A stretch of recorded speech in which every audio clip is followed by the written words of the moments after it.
And we're back for another episode. In this episode, we're going to be carrying on the main story in Final Fantasy XIV's expansion, Endwalker. And as always, hello from Mithrie. So, we are here in Old Charlian at 9:11, and we need to talk to Kryl. So the quest is called Sound the Bells, School's In. Kryl and Grahatia were having a pleasant conversation until you barged in. Oh, there you are. Feeling refreshed, I hope. I was about to make my way to the Studium, as it happens. I wanted to try and speak with Scholark Monty Changler and thank him for coming to our rescue in the Rostra. As it turns out, he'd come here to see us following the hearing, only to find that we'd already departed for Favnir. Knowing him, he was probably hoping to chew the cud with his former students. Since we're still waiting for Y'shtola and the others, I thought now is the perfect time to pay him a visit. Care to join me? Sure. Then it's settled. The twins will be coming too, assuming Alphinaud can tear himself away from his new toys. I'll let you rally the troops while I go ahead to Phenomenon. Considering that my recent impropriety, perhaps I should avoid showing my face around the Studium for a while. That might be for the best.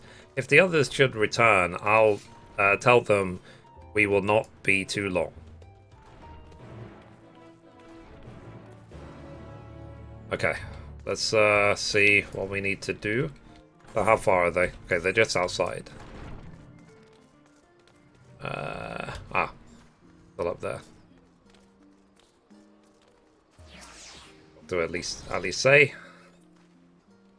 So heading out for a stroll. The Scholark himself was here. In that case, what are we waiting for? I too am eager to see him, though I somewhat dread the thought of visiting the Studium. I dare say our notoriety precedes us. Alphinaud, of all people, worrying over his reputation, and Atar Alma matter no less. Will wonders never cease? You'll understand soon enough. Off we go. Okay, and then we have to speak with Kryl, who is right there. So let's go. Okay, so we caught up to Kryl. Let's talk to her.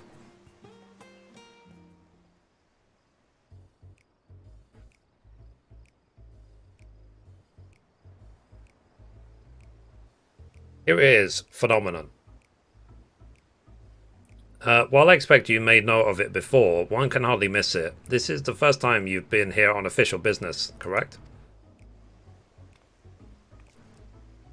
While most of the space is taken up by the expansive auditoriums, it also houses numerous laboratories, testing grounds for experimental magics, and a host of administrative offices and so forth.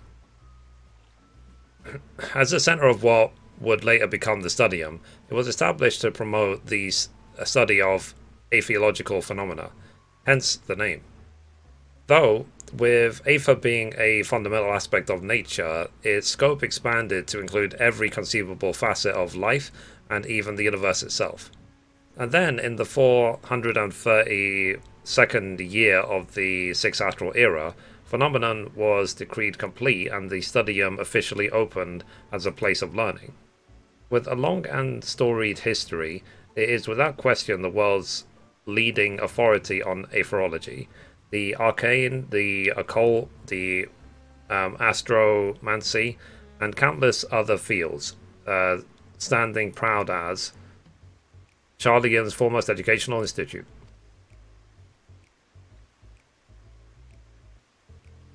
I always did enjoy giving the grand tour to new students.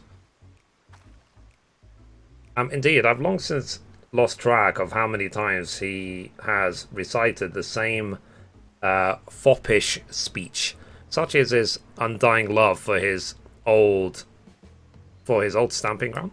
Okay, he was in top form back then, youngest to enter the Studium, graduated with the highest honors in magical arts and aetherology.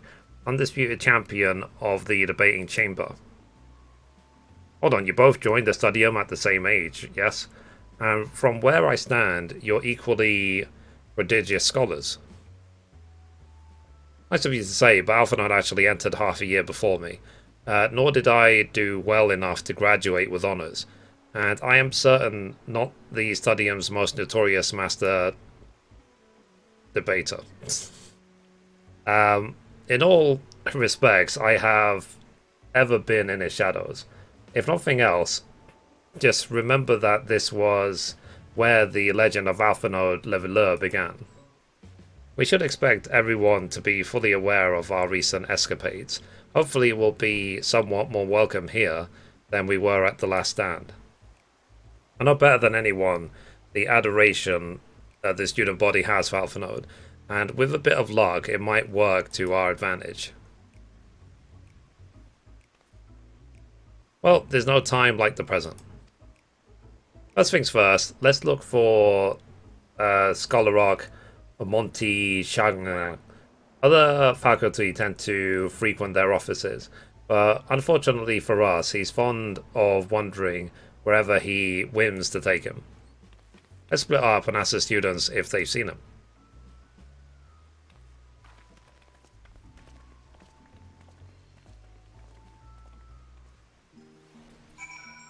Okay, let's see if we can find the excitable students.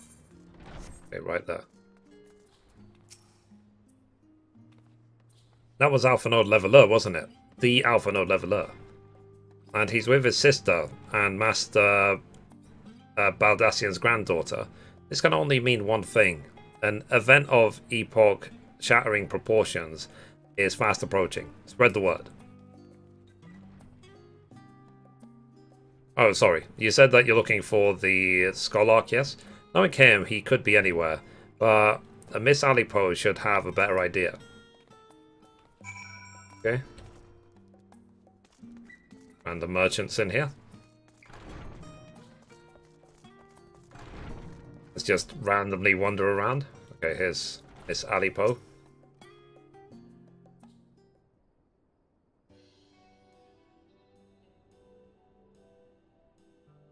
Are you lost? Wander in off the street, perhaps? Wait, don't tell me. You're a trainee gleaner fresh off the guild ship. I'm right, aren't I? Oh, how silly of me. An orientation is an order. Allow me to bid you a warm welcome to Searcher's Meet. Let me start with a question. What is the most important thing you'll find in the studium? That's right, books. And what's the second most important? Why, that's simple. Everything else.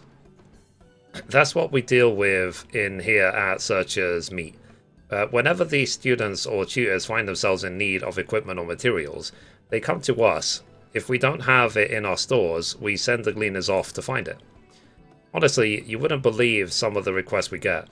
Eye of Pasai this, tongue of giant toad that. It's enough to make your hair stand on end, which is possibly what some of our students are trying to accomplish. This being a school of magic and all. As our newest gleaner, you'll have your work cut out for you, but I think you'll find it quite rewarding. The only thing I'm interested in gleaning is information of the Scholararch's whereabouts. I tracked down many miscellaneous knickknacks in my time, but I'm no gleaner.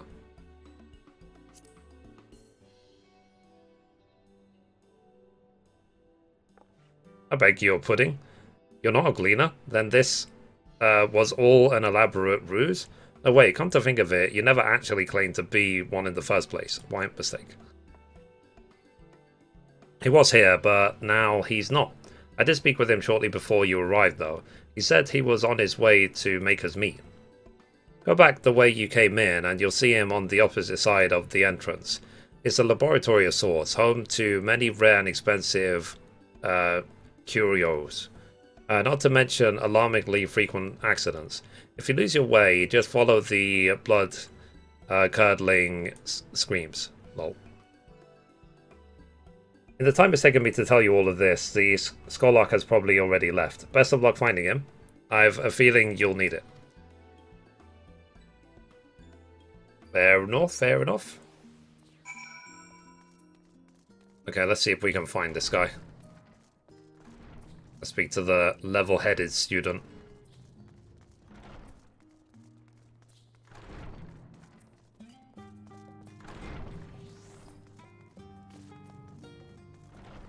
Okay, here he is.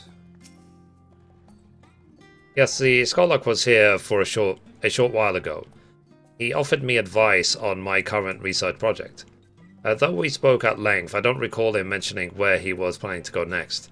When we parted ways, he went down the corridor, perhaps to one of the auditoriums? Okay.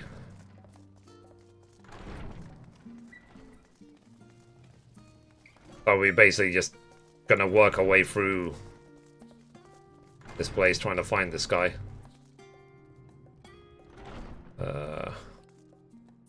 Maybe he's in the next room.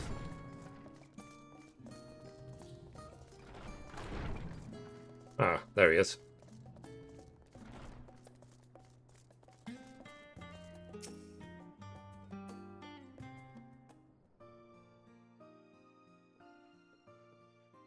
Ah, I remember you.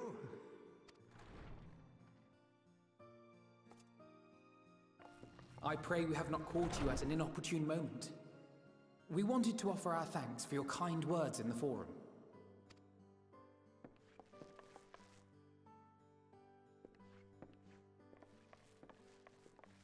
Well, I could hardly let that inquisition go unchallenged. I've always believed that curiosity should be nurtured, not stifled. Thankfully, a majority of my colleagues agreed. A slender majority, aye, but a majority nonetheless. Had the vote not gone our way, we would be having a very different conversation, if any at all. Though I'd like to think you would have not given up on our cause. I'm told you paid a visit to the Annex afterwards. Yes, that's right. I was hoping to speak with the grandchildren of my dearly departed friends Galuf and Louisoix in a less dour setting. But it seems I just missed you.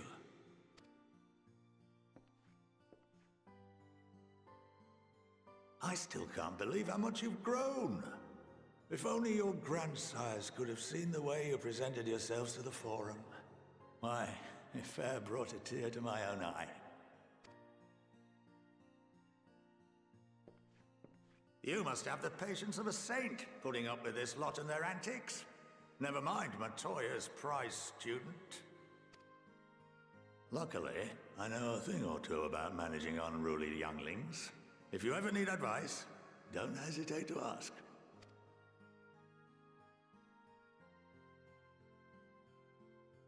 Okay.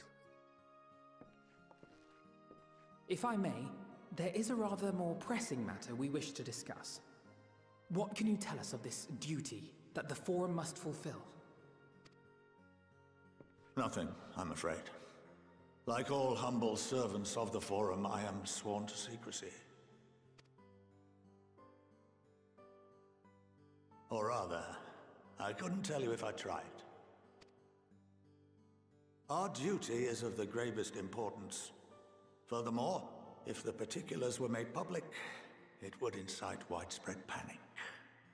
As such, those entrusted with this duty have been bound by an enchantment, which prevents us from speaking of such matters without the express permission of the Forum. How is that even possible? It's been some time since I last gave a lecture. Please, take a seat. Yay, how exciting.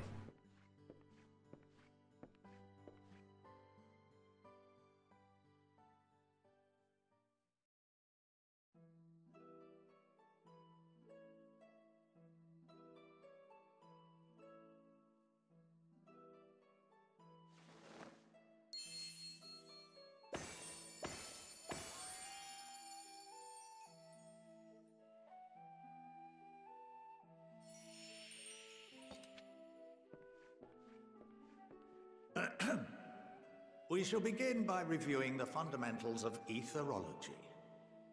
Can I go home now? The ether, which imbues us with life, can be categorized into 3 forms. 2 are of the incorporeal sort, the soul, and the memory. Can anyone tell me the third? I left it under my bed. Let me just go home and get it.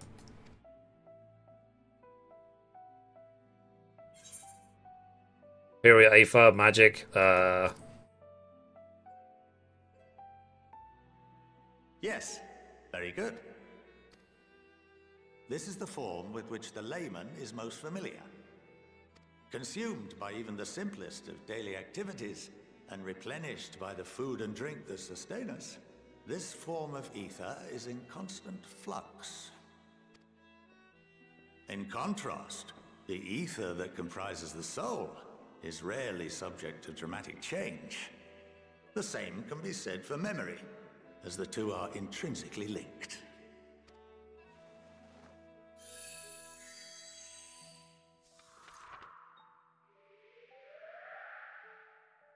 Picture the soul as paper, and memories as words written upon it. Now, what would happen if that paper was doused with ink? The same type of ether as comprises the memories.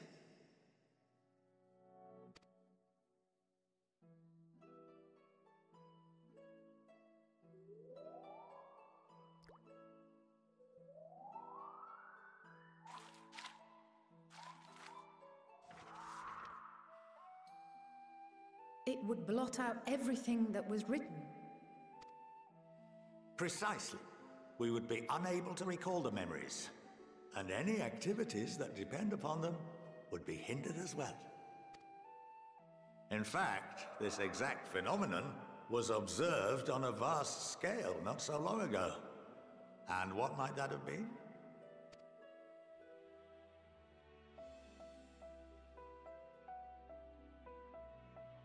The 7th Umbral Calamity.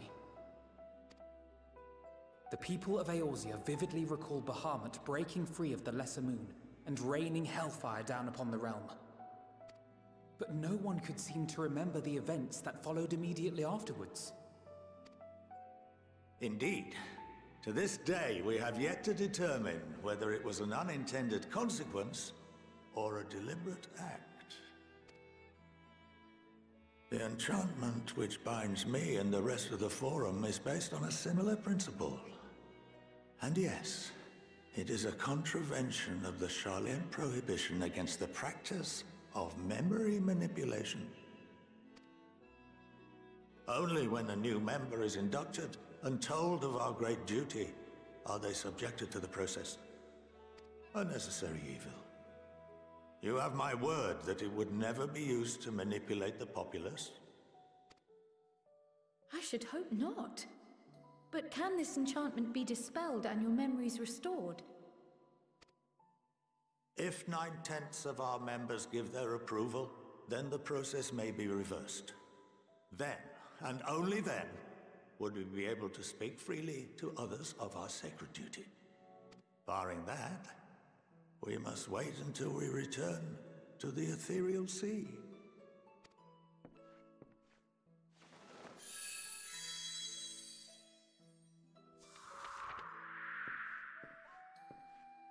For there we will be purified, the blots upon our souls washed clean.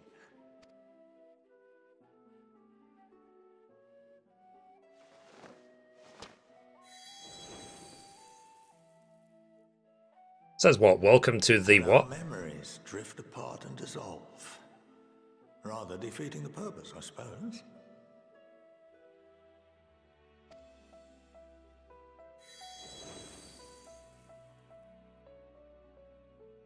But there are those memories that are indelibly etched upon our souls, some believe.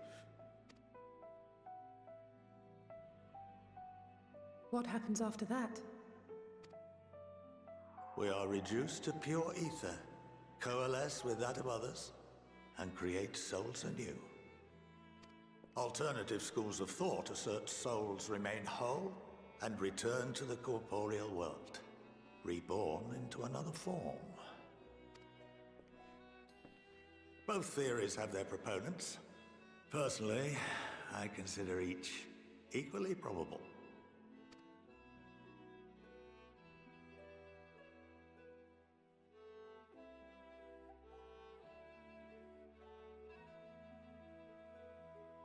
Well, I think that's enough education for today, now that I've given you some food for thought. Or rather, an entire banquet.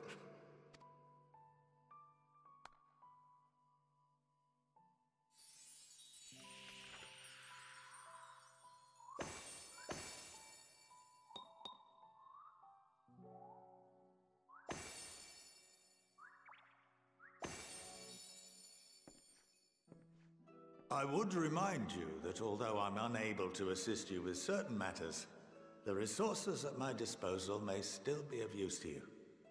I'll arrange for you all to be given the run of Phenomenon.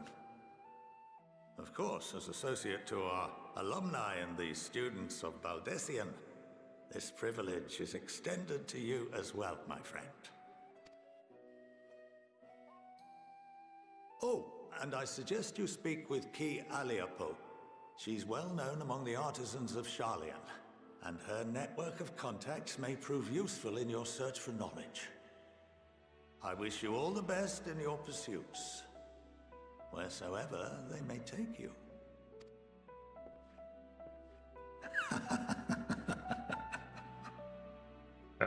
P.S. Homework. Cool. That's complete.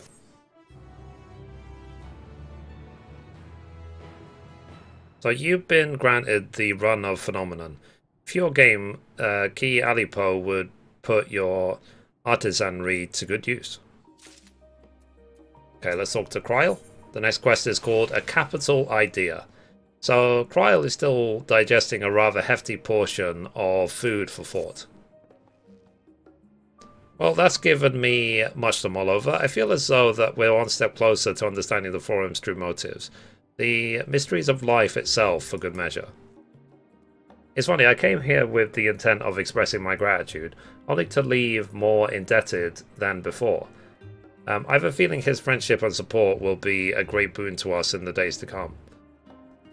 And on that note, let's head back to the annex. Perhaps on the way, you could better acquaint yourself with Ki Alipo at the Scholarak suggested, while I share our findings with Raha. Fair enough. So let's go back to Grahatia at the annex. Okay, we made it back to the annex, so let's talk to Graha.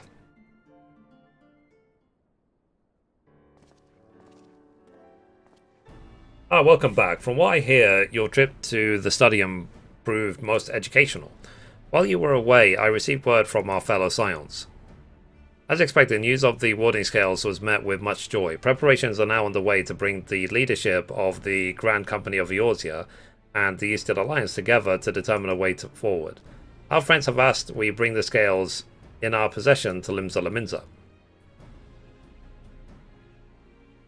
So the times have come for us to go on the offensive. It's too early to say for certain, but that does seem to be the way the winds are blowing. I, for one, can think of no reason to oppose such a plan, but let us see what awaits us in Valbrand. Let's start by getting the scales out of storage. Give me a hand, would you, Estinian?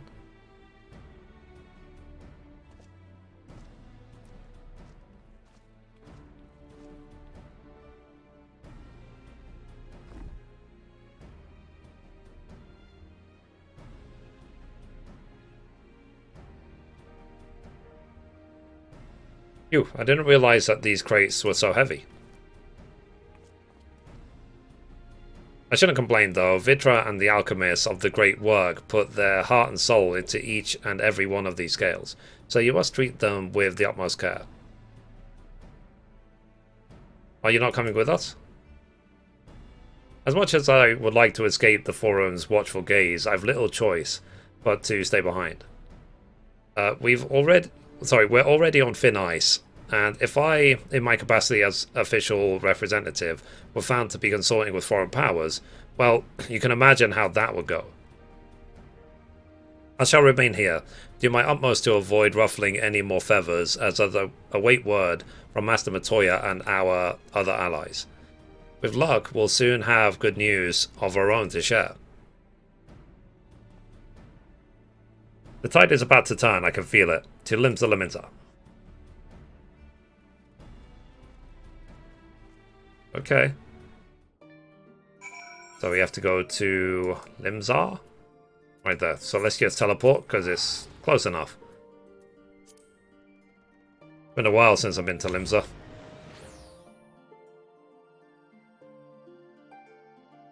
It tends to be the busiest place on this server. Yeah, you see a lot of people idly stand by in Limsa. I'm not actually sure why. I don't know what they gain by just standing there. But each to their own. Let's carry on. So, I was told to expect you. As you may or may not be aware, the Admiral at present is entertaining the Elder Seedseer and the Sultana. 3 of the most powerful women in the world in one room. Do you need a moment to prepare, or shall I show you to them? Let's go.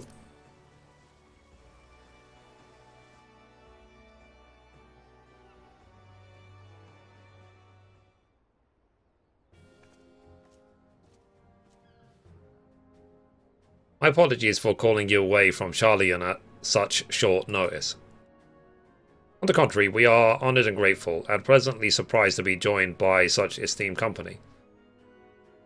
It was only the right thing that this discussion be conducted in person.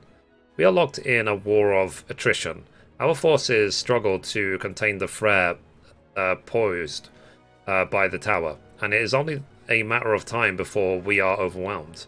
Victory will only be claimed through decisive action, and we have taken the initiative to set the wheels in motion. It is reassuring to learn that we are all in accord. But might I ask what your plan entails? We're going to write them a letter. It hinges entirely on the warding scales and our ability to utilize their potential to the fullest. During your time in Charlian, the allied nations have been engaged on separate fronts with no end in sight. To make matters worse, a surge in abductions of kobolds, Sahagin, Ixal, and Anata have given rise to an increasing number of primals as well. But your triumph in Radzahan has given us cause to hope once more. The time has come to free ourselves of this menace. And it is you, the Scions of the Seventh Dawn, who have shown us a way. While the bulk of our forces will continue to hold the Telepharoi at bay, we will dispatch our finest to strike at the enemy's heart, Garlemald. These brave few will be the Isilbard contingent. To think such progress has been made in so short a span. Its objectives are twofold. The first is to provide aid to the people of Garlemald. As previously reported, countless Imperial soldiers and civilians have been tempered, robbed of their free will. They serve the Telepharoi's every whim without question. They too are victims. It is our duty to deliver them from their suffering, not for strategic or political gain, but because it is the right thing to do. I do not ask that we set aside the decades of conflict and conquest, that we simply choose to forgive and forget. I ask only that, in choosing to remember, we do not also forsake our compassion and morality, or without them there can be no reconciliation, only death without end. On that we can all agree. Our second objective is the colossal tower that Thancred and Urianger observed in the capital. Though its purpose remains unclear, there is reason to believe that the smaller spires are merely a precursor of what is yet to come. Until the Tower of Zalt was toppled, we'd failed to make any headway, though the same could be said of the Telepharoi. There certainly in no rush to press further into our lands. I'd wager the Spire's primary purpose is to divide and keep us occupied, while they work towards our annihilation. This would appear to be substantiated by Y'shtola's analysis of the tower's influence of ethereal currents. Based on her observations inside the Tower of Zot, the Spires siphon aether from the land, consuming it to maintain their form. However, they draw forth far more than is required for this task alone. The excess of aether remains unaccounted for, but we can be sure that it is not being harnessed for our benefit. It wouldn't surprise me in the least if it was being redirected to the larger spire in the capital. There's a logic in that. Regardless, once we have uncovered the truth, we'll bring their schemes crashing down along with their infernal towers. That's all well and good, but what would you have us do? I assume it's more than handing over the scales and being on our way. We want you and your scales to join the Isilbard contingent. I consider it an official request from both the Grand Company of Eorzea and the Eastern Alliance. Do you accept? Perhaps you should be the one to answer that. For honor and glory, for the people of Garlemald, for the revenge against the Telephroi.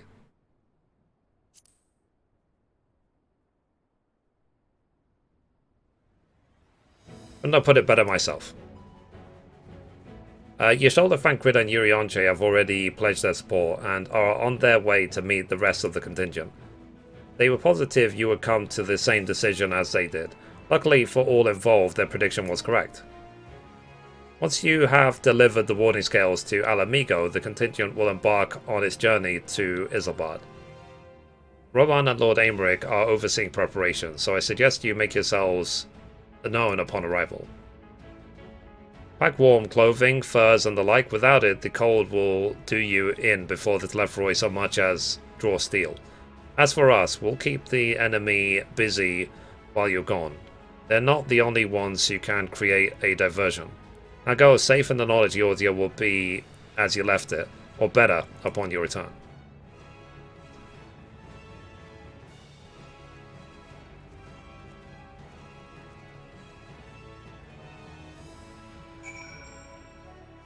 Cool. Alright, so we need to go to Alamigo. So, once we get there, we will continue.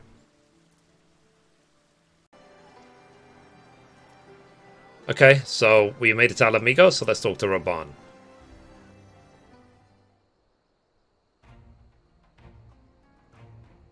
Ah, the Wanderer's return. You've been busy bringing down the tower and producing the keys to destroy the rest of them. You should be proud. Those warding scales of yours are what's made this whole venture possible. Will you and Lord Aymeric be leading the contingent? Regrettably, no. Our role is to organize the various delegations into a cohesive unit. Once we have seen you all off, it's back to our respective posts. We dare not neglect our duties for too long, lest our defensive efforts fall into disarray. And just between us, there was a fair amount of opposition to the formation of the Isilbard contingent. The very suggestion that we send out some of our finest troops behind enemy lines to render aid upon Garleans has made me rather unpopular in certain quarters. Can't please them all. So sadly not, though I do my best.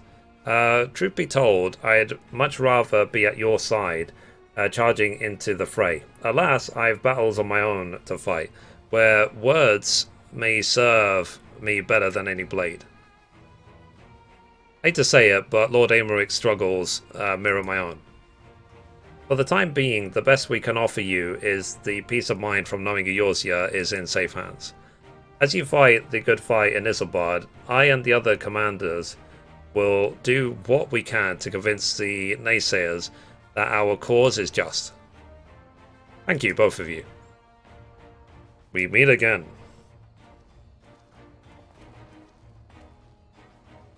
Word of your exploits travels quickly. From what I gather, the protective talisman you obtained led to the formation of this expeditionary force. My contribution on this occasion is but a minor one, that being the information I have shared with Maxima. For the sake of the people of Garlemald, may the fates be on your side. So you're not coming with us? Strange, I thought you'd have a stake in this.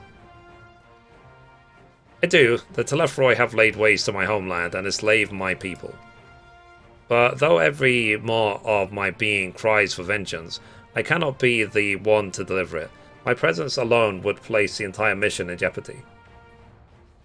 I stand accused of murdering Emperor Varys and plunging Garlemald into chaos. Were I to travel with the Isambard contingent, it will give my countrymen ample cause to question our motives. Conversely, those who believe me innocent may instead celebrate the return of a former legatus and attempt to raise me to a position of leadership, further destabilizing the region and complicating the contingent's mission. Whether I am branded a villain or hailed as a hero, I would only hinder your efforts.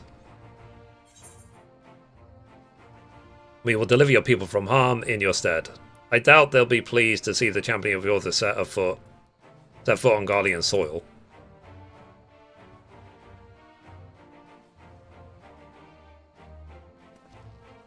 A fair point, but so long as you refrain from announcing your arrival to all and sundry, the average person should have no inkling as to your identity.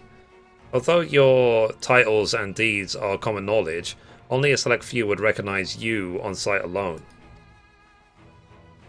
Perhaps one day they'll learn that the Warrior of Light is not a demon to be feared, but a woman deserving of their trust. In light of Gaius's rather unique circumstances, I instead will assume the role of your guide. Though I may have deflected the political reasons, my love for Garlemald endures. I would stop at nothing to protect her and her people. Well said. Might I ask that you escort our friends inside?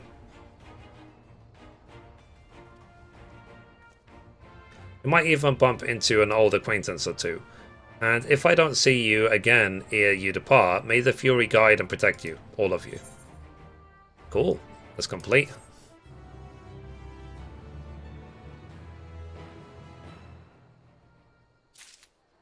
Alright, I think that's a good time to stop, because there was quite long cutscenes in that episode. But anyway, guys, that's it for this episode. Thank you for watching, and as always, goodbye from me, and goodbye from Mithrie. Bye, guys.